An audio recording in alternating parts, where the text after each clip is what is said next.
बिस्मिल्लाहिर्रहमानिर्रहीम। नई बात के साथ मैं हूं फवाद अहमद।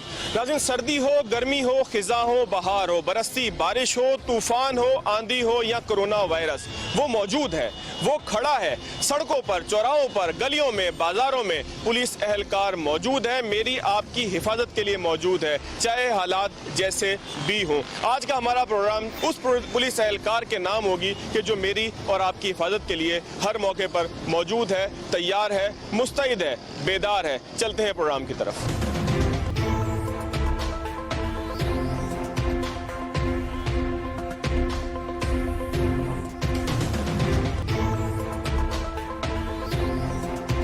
नाज़रीन, खिराज तहसीन पेश करना है अपने पुलिस एहलकार को जो हमारी हिफाजत की खातिर खड़ा है। नसीम आदिल साहब हमारे साथ मौजूद है, हमारे नुमाइंदा खसूसी कराची शहर के एक सीनियर क्राइम रिपोर्टर। नसीम भाई, हम किस थाने में जा रहे हैं, कहाँ जा रहे हैं हम? देखें, हम जा रहे हैं इस वक्त थाना फिरोजाबाद है, जो कराची का मॉडल पुलिस स्टेशन है।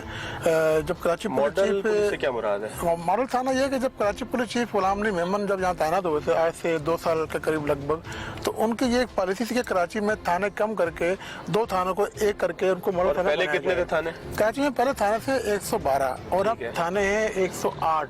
ठीक है, यानी कि 4 थाने कम हुए हैं। 4 थाने कम हुए हैं। अच्छा, कम करने की वजह क्या थी? थाने की नफरी कम थी, वसाइल का इस्तेमाल कम करना था, क्या सबब था? देखिए, कराची पुलिस चीफ का ये कहना था कि इससे ना जो पुलिस के जो लामहदूद जो वसाइल हैं उसमें जो है वो अपना मुश्किल से वो अपना जो है बजट पूरा कर पाते हैं, तो इस वजह से इन्होंने थाने कम किए। थाने जो कम होंगे तो उनका जो बजट भी जो है वो सही से चलेगा और नफरी भी जो है वो सही तरीके से काम अंजाम देगी। तो मॉडल थाने से फिर क्या मुराद है? मॉडल थाना से मुराद ये है कि जो कराची की पहचान हो, जहाँ पे कोई शहरी वहाँ थाने में जाए, उसकी फौरी जो फरियाद है वो सुनी जाए, FIR दर्ज की जाए, उसको वहाँ पे एक अच्छा माहौल मिले, चिल्ड वहाँ पे AC हो, वेटिंग रूम हो, SHO अलग रूम हो। जब वहाँ कोई शहरी जाए तो उसको वहाँ पे जाके मेमन साहब ने बड़े अरसे बाहर गुजारा, मेरा ख्याल है बाहर से ही कोई इस तरह का लेकर आए थे सिस्टम के जिसमें मॉडल थाना हो, यानी कि जहाँ कंप्यूटराइज्ड FIR हो, ये तमाम उसका पीछे मकसद है। बिल्कुल ऐसे ही मकसद है। और इससे पहले कराची में मॉडल थाने नहीं थे और अभी हम देख रहे हैं थाना फिरोजाबाद मॉडल थाना है, लियाकताबाद, क्रिप्टन, बोर्ड बेसन है वो मॉडल थाना। इन तीनों थानों का गुलाम नबी मेमन ने इफ्तिताह कर दिया। लेकिन इसमें एक खास बात यह है कि अभी तक हुकूमत सिंध ने इनकी जो बाकायदा तौर पर मंजूरी नहीं दी है, लेकिन गुलाम नबी मेमन ने अपनी तरफ से जो पूरा काम कर दिया है, उन्होंने मर्जर करके थाने शुरू कर दिए। अच्छा नसीम भाई, यहाँ पर कराची के अंदर कितने पुलिस एहलकार होंगे जो ड्यूटी हमें सड़कों पे, चौराहों पे, गलियों में, बाजारों में देते नजर आते हैं? देखिए फवाद साहब, कराची में लगभग 45,000 के करीब पुलिस एहलकार हैं जो बाकायदा जो ऑन रिकॉर्ड है। लेकिन उसमें से ऐसा नहीं कि सबके सब ऑन रोड हैं और ऑपरेशनल जो ड्यूटी कर रहे हैं, उसमें से 20 से 25,000 जो वो ड्यूटी कर रहे होंगे। इसके अलावा जो कराची में जो पुलिस के सेल बने हुए हैं, CIA, SIU, anti violent crime cell, anti vehicle lifting cell, वहाँ पे नफरी अलग है। इसके अलावा इस नफरी में वो नफरी भी शामिल है जैसे SSU हो गया, पुलिस ट्रेनिंग कॉलेज हो गया, रजा कबार्टी सेंटर हो गया, जो रिजर्व पुलिस है वो इसमें शामिल होती है। तो लगभग 20 से 25,000 के करीब एहलकार जो वो थानों में और तफ्तीश में दीगर जो जगहों पे ड्यूटी। ट्रैफिक पुलिस के भी इसमें शामिल है? ट्रैफिक पुलिस के 7,500 7,500 नफरी है, वो अलग है, इससे अलग है। ठीक है। उनका एक DIG है और 3 SSP हैं और दोनों SSP SP अलग होते हैं और SO के हवाले वो ट्रैफिक पुलिस की चौकी। अच्छा नसीम भाई, पुलिस एहलकार खाना कहाँ से खाते हैं? क्या पुलिस इनको खाना देती है? इनकी तनख्वाह क्या होती है? एक पुलिस वाले की, कराची पुलिस के या सिंध पुलिस के एक पुलिस एहलकार की तनख्वाह क्या होती है? सिपाही की, मैं अफसर की नहीं पूछ रहा। देखें, एक बड़े अफसोसनाक बात यह है कि पूरे पाकिस्तान भर में सिंध पुलिस की तनख्वाह सबसे कम है, वो भी सिपाही की। अच्छा। कराची में जो सिपाही की जो बेसिक सैलरी है वो 15 से 20,000 रुपये सब अलाउंसेस मिला के 30 से 35,000 रुपये इसकी सैलरी है। अब वो बंदा अगर थाना सोलजर बाजार में ड्यूटी करता है और रहता है और लांडी में, तो उसको खाना भी खाना है 200 रुपये का और 200 रुपये का पेट्रोल डलवाना है, तो 12,000 तो उसकी ये चले गए। घर में उसकी बीवी, कोई घर में कोई बीमारी, दुख दर्द, बच्चे, स्कूलिंग बच्चों की, वो कैसे अपना जो है वो अपने खर्चे पूरे करेगा? यानी कि पुलिस की तरफ से खाना फराहम नहीं किया जाता, चाहे रमजान हो उसमें सहरी अफ्तारी। रमजान में जैसे कराची का रेड जोन है क्योंकि यहाँ पे VIP शख्सियात है, VIP जो है सारे लोग रहते हैं, तो खास जगह। लेकिन पुलिस की तरफ से नहीं है, किसी खास ड्यूटी की वजह से फराहम किया जा रहा हो तो अलग बात है। जैसे मतलब इसमें आपस की बात है, मतलब इसमें SHO जो इलाका जो DSP है उनकी होती जिम्मेदारी वो उनको। अच्छा नसीम भाई, अब चलते हैं थाने, वहाँ पे SHO साहब से बात करेंगे, लेकिन मुझे एक चीज़ बताइएगा कि कराची में अचानक हम देख रहे हैं कि वारदातें बहुत बढ़ गई हैं और यहाँ पर जो है ना वो क्राइम का एकदम ग्राफ ऊपर गया, इसकी क्या वजह हो सकती है? देखें, आज से 2 साल पहले कराची में एसएचओ एफआईआर दर्ज करने से डरते थे। वो यूं डरते थे कि एफआईआर दर्ज होगी तो उनकी छुट्टी हो जाएगी। यही सुनते थे हम कि जी एफआईआर का जवाब एसएचओ को देना पड़ेगा कि इतना क्राइम क्यों हुआ इलाके में। थाना एक इलाके में अगर 20 वारदातें हुई हैं डेली की, तो वो एसएचओ 2 एफआईआर करता था, बाकी बोलता था 1 हफ्ते बाद आओ। ठीक है। जब से कराची पुलिस चीफ गुलाम नबी मेमन आए हैं 2 साल होने के, उन्होंने एक पॉलिसी आके ये ऐलान किया कि जो भी साइल जो शहरी जो थाने आएगा अपने मुकदमे के लिए, तो उसकी एफआईआर फौरी दर्ज की जाए।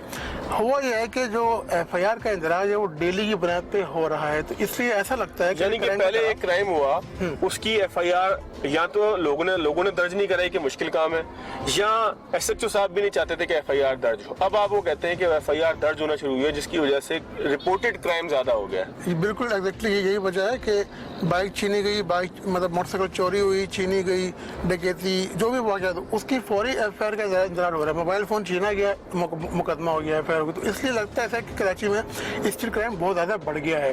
पहले भी वाक़यात होते थे कराची में, लेकिन वो रिपोर्ट नहीं होते थे, अब वो रिपोर्ट हो रहे हैं। चले नसीम भाई, अब चलते हैं थाने में, एसएचओ साहब से बात करेंगे जो फिरोजाबाद थाना है, मॉडल थाना है, देखेंगे मॉडल थाना कैसा है, वहाँ की नफरी से भी बात करेंगे, उनसे भी पूछेंगे कि रमज़ान उन्होंने कैसे गुजारा। अब तो ईद का मौका आ गया है, तो ईद के ऊपर जो है वो उनकी क्या तैयारी है। साथ साथ एक बहुत अहम बात है जो मैं यहाँ पे ज़रूर करना चाहूँगा कि कराची शायद दुनिया का वाहिद शहर होगा कि जहाँ ट्रैफिक पुलिस का एहलकार भी बुलेट प्रूफ 10-12 किलो की बुलेट प्रूफ जैकेट पहन के खड़ा होता है, और शायद दुनिया में ऐसा कहीं पर भी ना हो। तो इस पुलिस को हमने खराज तहसीन ज़रूर पेश करना है, क्योंकि ये ज़रूर हो सकता है कि इस पुलिस एहलकार से आप नाराज़ हों, ये पुलिस एहलकार जो है वो कहीं पर ज्यादती भी करता हो, लेकिन इसकी ज्यादती करने की शरह, इसकी जो ड्यूटी और इसकी फ़र्ज शनासी की शरह है उससे बहुत कम है। तो इस बात का भी हमने जायज़ा लेना है। चलते हैं थाने की तरफ।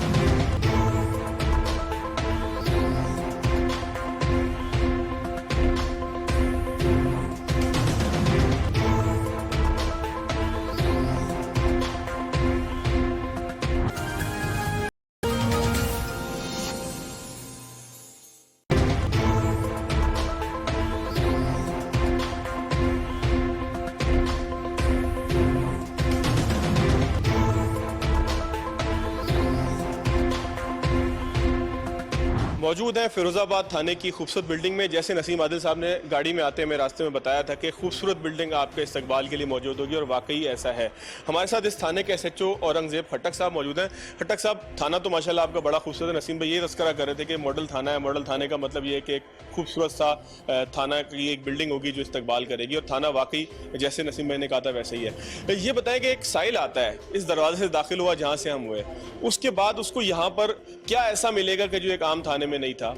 देखें, जैसे ही आप अंदर दाखिल हुए, सामने हमारे रिसेप्शन पे हमारी खातून पुलिस अफसर बैठी हैं। ये उनको गाइड करेंगी कि जिसके साथ जो इंसिडेंट हुआ है या वो जिससे मिलना चाहता है, या होता ये कि कोई एप्लीकेशन के सिलसिले में या कोई वेरिफिकेशन के सिलसिले में, तो हमारे मुख्तलिफ डेस्क बने हुए हैं। कुछ जो फौरी चीज़ों की डेस्क हैं वो हमने यहीं पे तमाम बना दिए। ड्यूटी ऑफिसर्स हैं, फाउंड एंड लॉस के जो फॉर्म्स हैं, किसी के शनाख्ती कार्ड वगैरह गुम, वो सब चीज़ें यहीं से उनको एफआईआर रजिस्टर्ड उन्होंने यहाँ करनी है।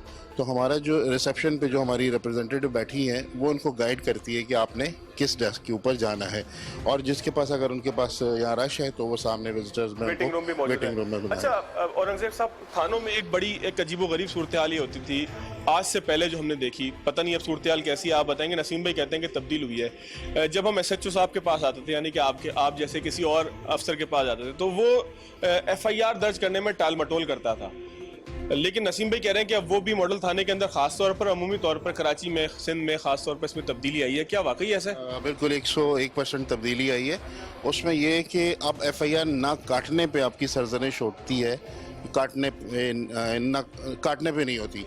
तो जो बिल्कुल हमारे एडिशनल आई साहब ने एक free of registration any crime, किसी भी किस्म की आप रजिस्ट्रेशन करा सकते हैं, थाने पर आएँ, अपनी रिपोर्ट दर्ज कराएं, आपको उसी टाइम यहाँ एफआईआर मिलेगी। और अगर एफआईआर आपको ना दे कोई तो उसकी आप कंप्लेन कर सकते हैं। तो अब ये बिल्कुल एक इजीली हो गया, 100% हम रजिस्ट्रेशन कर रहे हैं। एक होता था कि पुलिस नहीं करती, लेकिन इंशाल्लाह ताला अब ऐसा आपको किसी भी थाने में नज़र नहीं आएगा। अच्छा, ये मॉडल थाना बिल्डिंग तो चले खूबसूरत है, आप कह रहे हैं इंसाफ भी फौरी मिलता है, इसके अलावा इस पर क्या खसूसियात हैं? यहाँ एहलकार भी कुछ मॉडलपन महसूस करते हैं, या वही जिस तरीके से बगैर खाने के, बगैर रोटी के, बगैर पेट्रोल के मोबाइलें खड़ी होती थी पुलिस की? इस थाने का सिर्फ इस थाने का ही नहीं, तमाम थाना के अपने बजट है, और अल्हम्दुलिल्लाह मैं अपने साइन से कैश लेता हूँ और तमाम चीज़ें पेट्रोल मुझे आज यहाँ पे तकरीबन 1.5 साल हो गया, एक दिन ऐसा नहीं हुआ कि मेरी किसी गाड़ी को पेट्रोल नहीं मिला हो और वो किसी के पास गए हो कि और वो धक्के लगा रहे हो। वो धक्के लगा रहा हूँ 100। इन केस किसी जगह इमरजेंसी में कोई ख़राब हो सकती है कि उसको साइड पे करें, लेकिन पेट्रोल की वजह से कोई मेरी गाड़ी ऐसी नहीं है।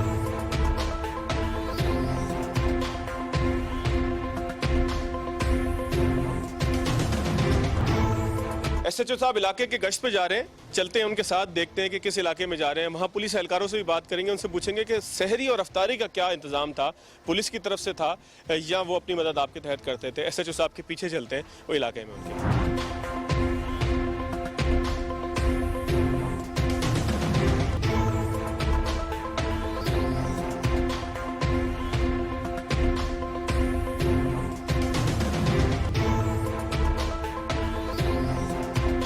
औरंगजेब खट्टक साहब के साथ हम पहुंचे हैं शारा फैसल पे, एक जगह जहां पे इन्होंने पुलिस एहलकारों की कारकर्दगी के हवाले से उनसे सवाल जवाब भी किए और मालूम भी किया कि ट्रैफिक को चलाने में वो किस तरीके से पुलिस एहलकारों की ट्रैफिक पुलिस के एहलकारों की किस तरह से मदद कर रहे हैं। औरंगजेब साहब, क्या टाइमिंग होते हैं पुलिस एहलकार की ड्यूटी के? यहाँ जो हम पुलिस वाले बेचारे मौजूद हैं, गर्मी हो सर्दी हो जिस तरह का भी मौसम हो, ये कितनी देर की ड्यूटी करते हैं? सर इसमें हमने 2 शिफ्टें रखी हैं। एक हमारी मोबाइल जो पेट्रोलिंग है वो है हमारी 12 घंटे की, और जो मोटरसाइकिल बाइक पेट्रोलिंग है वो 8 घंटे की ड्यूटी है।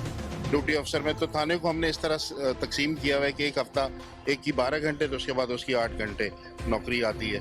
तो जो बाइक वाले हैं हमारे वो 8 घंटे नौकरी कर रहे हैं। हम रोडों के ऊपर जिस तरह अब आप देख रहे हैं कि ट्रैफिक ब्लॉक है, ये एक जंक्शन है जिसमें से बलोच कॉलोनी कोरंगी से भी ट्रैफिक आता है और सदर से भी। तो इस ट्रैफिक में ट्रैफिक वालों के साथ मिलके ये टाइम पीक टाइम होता है, तो इसमें हम ट्रैफिक क्लियर करने के लिए मौजूद होते हैं इनके अच्छा, साथ। लोग शिकायत ये करते हैं कि जब पुलिस मोबाइल कहीं खड़ी हो, जिसको हम आम जबान में कहते हैं नाका, जब नाका लगा हो तो लोग कहते हैं नाके हमें परेशान करते हैं। क्या सवालात आप करते हैं आवाम से ऐसे, और कौन से जवाबात उनके पास नहीं होते कि जिसकी वजह से उनको परेशानी उठाने पड़ती है? मैं ये सवाल इसलिए भी पूछ रहा हूँ ताकि लोगों को भी पता हो कि वो किन चीज़ों के साथ अगर चलेंगे तो उनको जो है वो पुलिस एहलकार या पुलिस का जो भी मोबाइल है वो परेशान करने के बजाय उनकी रहनुमाई करेगी। सबसे पहले तो ये होता है कि नाका जहाँ पे लगा हुआ होता है, कोशिश ये होती है कि हर गाड़ी हर आदमी चेक होके जाए, तो उसकी वजह से थोड़ा सा उनको रुक के जाना पड़ता है, थोड़ा सा इंतज़ार करना पड़ता है, ये भी उनको प्रॉब्लम होती है। दूसरा बहुत सारे हमारे यहाँ प्रॉब्लम ये है कि जो भी अपनी गाड़ी या बाइक जो चीज़ लेके निकलता है वो उसके प्रॉपर डॉक्यूमेंट्स चीज़ें लेके नहीं निकलते। अब जो भी हमारे नाके लगते हैं, हम ट्रैफिक वाले भी हमारे साथ होते हैं, तो उनका ट्रैफिक चालान के लिए उनकी चीज़ें जो पूरी नहीं होती तो उस वजह से उनको थोड़ी बहुत प्रॉब्लम होती है, जिसकी वजह से क्योंकि लोग जल्दी जाना चाहते हैं, वो जो सवालात उनसे ट्रैफिक वाले हम उनसे करते हैं, उनका जवाब थोड़ा सा वो इस चीज़। नाके लगाते क्यों हैं आप लोग? नाके लगाने का आखिर सबब क्या है? आखिर नाके क्यों लगाए जाते हैं? जराइम पेशा अफराद नाकों से पकड़े जाते हैं वैसे? देखिए, अगर ऐसा नाका हो कि जहाँ अगर एक दफ़ा आप उधर इन हो गए तो वहाँ से आपका वापसी मुश्किल है, फिर तो बहुत इजीली वो बंदा पकड़ा जाता है। अदरवाइज नाका एक शो ऑफ फोर्स है कि जहाँ लोगों को पता चले कि पुलिस मौजूद है यहाँ पर, इन केस जैसे ट्रैफिक ब्लॉक होता है तो उस जगह पे स्ट्रीट क्राइम की वारदातें फिर शुरू हो जाती हैं। लेकिन अगर नाका भी साथ लगा हुआ है, पुलिस की मौजूदगी है, तो इस तरह के कोई इंसिडेंट नहीं होते। अच्छा एसएचओ साहब, आपकी इजाजत हो तो यहाँ किसी पुलिस एहलकार से मैं बात कर लूँ, जरा उनसे भी हम जानने की कोशिश करें। ये एक पुलिस एहलकार है यहाँ पर खड़े हैं, इनसे जरा बात करते हैं। आप साथ अगर हमारे चलेंगे तो वो थोड़ी सी उनको भी आसानी होगी। रोड क्रॉस करते हैं। मादरत भाई, क्या हाल है जनाब आपके? कब से ड्यूटी पे खड़े हैं? सर सुबह 8 से रात 8 बजे तक नौकरी होती है हमारी। 12 घंटे की ड्यूटी करते हैं। अच्छा, सहरी और अफ्तार कैसे होती थी इस सारे अरसे में जो रमजान का गुजरा? सर सहरी अफ्तार यही होता है, हमारे रोड पे ही होता है। अक्सर ये जो अफ्तारी के टाइम में ये वारदातें होती हैं तो हमें लाजमी जो है रोड पे होना ज़रूरी होती है, तो इस वजह से हम लोग अफ्तार जो रोड पे ही करते हैं। और सहरी से घर कितने बजे पहुंचते हैं, पहले तो ये बताएं। सर घर 8 बजे छुट्टी होती है, तकरीबन 8:30-9 बजे तक घर पहुंच जाते हैं सर। तो बच्चों को कैसे टाइम देते हैं? बस सर देते हैं, बस थोड़ा बहुत जो भी होता है बच्चों को भी टाइम देते हैं। हफ्ते में एक रेस्ट है, हफ्ते में एक दिन रेस्ट का हम रखते हैं। और वैसे भी अगर कोई किसी को कोई इमरजेंसी है तो सबको लिए बहुत इजीली है कि वो छुट्टी अप्लाई कर सकते, छुट्टी देते। लेकिन हमने हर वीक में इस वजह से एक रेस्ट रखा है ताकि वो एक दिन अपने बच्चों के साथ गुजार सके। चलिए प्रोग्राम में इस पार्ट का इख्तिताम करेंगे, लेकिन पीर बख्श साहब से जो यहाँ पर आप क्या हैं यहाँ पर ASI हैं? जी मैं ASI मोबाइल अफसर हूँ सर। तो लोगों के लिए क्या मैसेज देंगे, लोग जो है वो आपके साथ किस तरह से ताउन करें? तो लोगों से यही मैसेज है कि इंशाल्लाह ताला अल्लाह खैर करेगा, कुछ भी नहीं होगा और हम लोग उनके साथ ही हैं और इंशाल्लाह ऐसी कोई बात नहीं है। बहरहाल दुआ करें, खैर खैरी से गुजर जाएगा इंशाल्लाह। अच्छा SHO साहब, ईद पे क्या इंतजाम है? ईदगाहें जो है वो वहाँ पर क्या इंतजाम है? किस तरीके से ईद के ऊपर जो है वो सिक्योरिटी आपकी मौजूद होगी? देखें, जिस तरह कोरोना चल रहा है और SOPs के तहत जो गवर्नमेंट की दी हुई SOPs हैं उसके मुताबिक डिप्लॉयमेंट भी है। इस दफ़ा तो वो गहमा गहमी नहीं होगी ईद में जो जिस तरह की रिवायात है। तो हम पब्लिक से अपील करेंगे कि इस कोरोना की वजह से जो प्रॉब्लम्स हुई हैं, खुदारा इस SOPs पर अमल करें और जिस तरह गवर्नमेंट ने SOPs दी हैं उसके ऊपर अमल करें। अच्छा, कोरोना कितना बड़ा चैलेंज था आपके पुलिस एहलकारों के लिए? ये भी मुतासर हो रहे होंगे कोरोना से? एग्जैक्टली, मैं खुद मुतासर हुआ हूँ। अल्हम्दुलिल्लाह मैं आज आपके सामने खड़ा हूँ और हमारे थाने में तकरीबन कोई 20 to 30 लोग कोरोना से मुतासर हुए हैं और अल्लाह की करम से आज बिल्कुल फिट है। तो बस SOPs का ख्याल करें, एहतियात करें और सोशल डिस्टेंस ज़रूरी है। तो अल्लाह ताला हमारी मदद करता है। बाकी हम खड़े हुए हैं इसीलिए कि लोगों को प्रॉब्लम ना हो, लोगों के लिए खड़े हुए। चलिए जी, लोगों को प्रॉब्लम ना हो, लोगों को प्रॉब्लम ना हो, लोगों को मुसीबत ना हो, लोगों के लिए खड़े हैं। SHO साहब से हमारी बात हुई, थाना फिरोजाबाद के SHO औरंगजेब खट्टक साहब से भी बात हुई, यहाँ के दीगर जो नफरी के एहलकार थे उनसे भी बात हुई और तमाम लोगों का यही कहना था कि सोशल डिस्टेंसिंग का ख्याल करें। और हम आपका ख्याल तभी कर सकेंगे कि जब आप अपना ख्याल करने के लिए खुद तैयार होंगे। डॉक्यूमेंट्स अपने रखें, जब ईद पर निकलें या ईद के बाद जब भी आपको ज़िंदगी के अंदर पुलिस एहलकार नज़र आए तो उनसे ताउन करें, क्योंकि ये 12-12 घंटे की ड्यूटी सिर्फ आपकी और मेरी हिफाजत के लिए दे रहे हैं। चलते हैं ब्रेक की तरफ और ब्रेक के बाद चलेंगे तो बात करेंगे ट्रैफिक पुलिस के कुछ एहलकारों से। ब्रेक के बाद एक मरतबा फिर खुशामदीद। बात करें पुलिस एहलकारों को खिराजे तहसीन पेश करने की। हम मौजूद है, कराची का इलाका है मेट्रोपोल, शारा फैसल की इब्तिदा यहाँ से ही होती है। हमारे साथ पास इस इलाके के SO मौजूद हैं, उनका नाम है मेहताब सुमरो। मेहताब सुमरो साहब, बहुत शुक्रिया आपका, आपने जो है वो तमाम इतना मसरूफ शेड्यूल से निकाल के हमें वक्त दिया। SO से मुराद क्या होती है? सेक्शन ऑफिसर, क्या मतलब होता है इससे? जी, सेक्शन ऑफिसर ही मतलब है इनका। यकीनी तौर पे जो सेक्शन ऑफिसर होता है वो इलाके का जिम्मेदार होता है। कितना बड़ा इलाका है? आप कितने बड़े इलाके के SO हैं और आपके नीचे नफरी कितनी होती है? तो मैक्सिमम जो है वो 100 के करीब जो है वो एक सेक्शन में मौजूद है नफरी हमारे पास। अच्छा, ये आपका बड़ा मेन इलाका है, यहाँ से शारा फैसल शुरू होती है। ट्रैफिक जैम, शारा फैसल की सुना था पुलिस भी अलग है, तमाम मामलात आपके यहाँ से अलग होते हैं। लोगों से आपको क्या तकलीफ पहुँचती है, क्या शिकायत होती है? क्योंकि हम देखते हैं कि ट्रैफिक पुलिस वाला बेचारा मौजूद है और उसको लोग बुरा वाला भी कह रहे हैं। वो लोगों को मैंने अभी आपको देखा, आपने कहा हेलमेट नहीं तो सफ़र नहीं, यानी कि लोगों की ज़िंदगी बचाने की बात हो रही है। लोगों से क्या शिकायत होती है? कोई शिकायत नहीं है लोगों से। लोग हमारे थोड़े से जल्दबाज हैं और बहुत अच्छे हैं हमारे लोग इंशाल्लाह। यकीनी तौर पे थोड़ी अवेयरनेस की कमी है, अभी आप प्रोग्राम कर रहे हैं तो उनको अवेयर भी कर रहे हैं इंशाल्लाह। आप क्या क्या मसले होते हैं जिनके ऊपर आप चाहेंगे कि लोगों को ये मैसेज दें कि वो अपने प्यारों की ज़िंदगी के लिए, अपनी ज़िंदगी के लिए किन चीज़ों की एहतियात करें गाड़ी चलाते हुए? यकीनी तौर पे अगर वो कार चला रहे हैं तो सीट बेल्ट लाजमी पहना हो और मोटरसाइकिल पे कोई है तो उसको सेफ्टी हेलमेट पहनना चाहिए। ये उसके अपनों के लिए ही है, अगर वो खुद सलामत है तो सब उसके अपने हैं। कोई भी वायलेशन करेंगे फिर यकीन हम उसको रोकते हैं, उसके खिलाफ कार्रवाई भी करते हैं। अच्छा, ट्रैफिक पुलिस एहलकार की ड्यूटी की टाइमिंग क्या होती है? कितनी देर की ड्यूटी होती है आपकी? देखिए भाई, जनरल शिफ्ट जो है वो हमारी 8 घंटे की ड्यूटी होती है। उसमें यकीनन अब फिर वो कुछ सिक्योरिटी के मसाइल हैं, कोई इंतजाम अगर आ जाता है तो उसमें थोड़ी सी बढ़ जाती है। कितनी हो जाती है? 12 घंटे, 14 घंटे, 16 घंटे, कितनी हो जाती है आमतौर पर ड्यूटी? देखिए, हम 24 आवर्स के तो ऐसे मुलाजिम है, 24 घंटे के मुलाजिम है हम लोग। तो एट द टाइम आपको आंधी तूफान बारिश सब में मिलेंगे रोड पे, हम हैं ही रोड के लिए। अच्छा, ये बताएं कि ये जो आपका पुलिस एहलकार है, इसके अफ्तार और सहर का क्या बंदोबस्त था रमज़ान में? बहुत ज़बरदस्त है इंशाल्लाह। हमारे DI साहब ने भी बंदोबस्त किया हुआ और कुछ हम लोग आपस में जो है वो मिलके भी करते हैं और अच्छा सजाते हैं। बाकी जो पब्लिक वाले लोग भी हैं, अगर उनका टाइम हो जाता है तो वो भी हमारे साथ शामिल हो जाते हैं।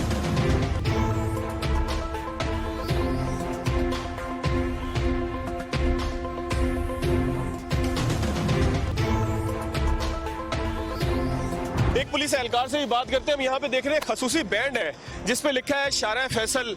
ये शारा फैसल की महसूस होता है कि खसूसी पुलिस है। इनसे पूछते हैं, जनाब क्या हाल है आपके, कब से ड्यूटी पे मौजूद हैं? साहब ड्यूटी से मैं आऊँ 2:30 बजे।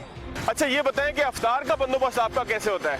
इफ्तार का बंदोबस्त रोड पे ही इफ्तारी करते हैं, यहीं करते हैं, आपके सामने रोड पे खड़े खड़े भी अगर ट्रैफिक ज्यादा हो तो आप खड़े खड़े भी अफ्तारी जी खड़े खड़े रोजाना खड़े खड़े इफ्तारी करते हैं, डेली रोज की। अच्छा, ये शारा फैसल की खसूसी पुलिस एसोर रंग का आपने एक बैज लगाया है, इस पुलिस की क्या खास बात है? इसमें खास बात है कि ज़्यादातर यहाँ पे वीवी मूवमेंट होती है और ख़ासकर इस रोड पे किसी किस्म की कोई प्रॉब्लम नहीं होनी चाहिए। ये अलग से एक डीआईजी ने बनाई है, यहाँ से लेके तो एयरपोर्ट तक 1 नंबर से 7 नंबर से लेके आखिर एयरपोर्ट लगाई, ये ड्यूटी दे रहे सर, अंजाम दे रहे हैं। यानी किसी किसी की कोई प्रॉब्लम यहाँ नहीं, दूसरी कोई भी यहाँ पे नहीं सिस्टम नहीं है, यहाँ पे नहीं है सर। बड़ी सी गाड़ी चलान करते हैं और वीवीएफ नौकरी ये करने में नफरी है सर। अच्छा, किस किस्म की वायलेशन शारा फैसल पे लोगों की तरफ से होती है? ओवर स्पीडिंग होती है, स्पीड कम होती है, सीट बेल्ट नहीं लगाई जाती, कौन सी वायलेशन शारा फैसल पे आमतौर पे लोग करते हैं? सीट बेल्ट तो खैर 99% लोग लगा रहे हैं, बाकी ज़्यादातर ये देखने में आता है कि फैंसी नंबर प्लेट होती है या प्लेट फर्क होती है, तो उनको हम फाइन करते हैं, चलान देते हैं उनको। और बाकी कोई ओवरटेक जब आप चलान करते हैं तो लोग नाराज होते हैं आपसे कि यार चलान क्यों कर रहे हो, ऐसे क्यों कर रहे हो, ऐसे क्यों कर रहे हो, या आसानी से चलान करवा लेते हैं? नहीं खैर आसानी से चलान तो कोई भी नहीं कराता, बस यही कहते हैं सर प्लीज़ आज रिलैक्स दे दें, आज छोड़ दें, आइंदा नहीं होगा, हम ऐसा ये नंबर प्लेट उतार लेंगे, दोबारा नहीं लगाएंगे। तो बाला अफसर का हुक्म यह है कि किसी को जो गाड़ी को उनको बताओ, अगर वो कहते हैं कि मैं नेक्स्ट ये नहीं करूँगा तो उसको छोड़ भी देते हैं, बाकी फाइन करते हैं। अच्छा, ईद का मौका है, लोग अपने प्यारों की अपनी हिफाजत कैसे करें? एक पुलिस एहलकार का, एक ट्रैफिक पुलिस के एहलकार का कि जो मौजूद था, ट्रैफिक का इंतजाम संभालता रहा, रमज़ान में मौजूद था, वबा के दौरान मौजूद था, बारिश यहाँ पे कराची में हुई, बारिश में मौजूद था, वो लोगों को क्या मैसेज देता है? लोगों को आप क्या मैसेज देना चाहते हैं ड्राइवर हजरात को खास तौर पर ईद के मौके पे? सर ईद के मौके पे मैसेज तो यही देते हैं इनको कि अल्लाह पाक उनको खैरियत से रखे। ये जो वबा चल रही है तो कोशिश करें कि अपने घरों में ही रहें, बाहर नहीं निकलें तो बेहतर है, तो क्योंकि बाहर बिला वजह नहीं बाहर आए, कोई काम है, खुसूसी काम है, ज़रूरी काम के लिए बाहर आएँ, तो अदरवाइज अपने घर पे रहें, अपनी हिफाजत करें, अपने बच्चों की हिफाजत करें और खासकर फैमिली का ख्याल रखें अपने घर में। चले नाज़रीन, आज के प्रोग्राम का अख्ताम करते हैं। प्रोग्राम का अख्ताम इसी बात से करेंगे कि ये एहलकार जो यहाँ मौजूद है, ट्रैफिक पुलिस का एहलकार हो या एक आम कन्वेंशनल पुलिस का एहलकार हो, ये आपकी हिफाजत के लिए मौजूद है। इससे मोहब्बत से बात करें, इसकी बात मानने की कोशिश करें। जिसको भी अगर आपसे कोई शिकायत है उसकी शिकायत सुनने की कोशिश करें। आज के प्रोग्राम से इतना ही, अगले प्रोग्राम तक याद दीजिए। अल्लाह आप तमाम लोगों को ईद की खुशियाँ नसीब करे। अल्लाह हाफ़िज़।